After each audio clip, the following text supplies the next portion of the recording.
Facebook just launched what they call the M, which is interesting. It's their very own digital assistant. And the unique thing about this one is it's kind of a combination of artificial intelligence backed by real people.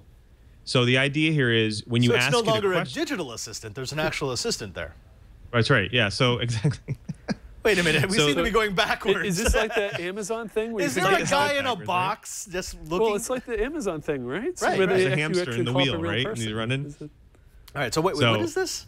So yeah, so the idea here is they had purchased a startup or a company that actually does this, what they call deep learning, and the concept behind deep learning is you don't go somewhere to get data for somebody. You actually, the data is provided by them, by the person themselves, and so over time they start to pull, so the idea here is this is built into the Messenger app, but it won't actually get data from your feeds or from anything else. It'll get data from the messages that you send and your behaviors that you do.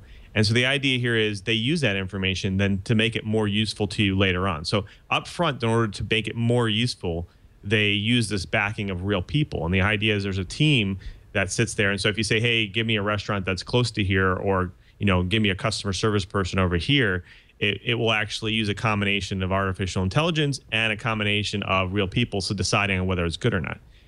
But the real unique thing here is that most of these assistants, like the Bing app, the Google Now, the Cortana app, Siri, they all do stuff for you, and they ask you, and they will do just small things like tasks and send emails and stuff. But what they don't do is actually take action on things. And the thing's different for Facebook is it will actually physically take an action. Like say, I will need a restaurant reservation for Italian at 3 p.m. and it will go and make it for you and then ask you if it's okay.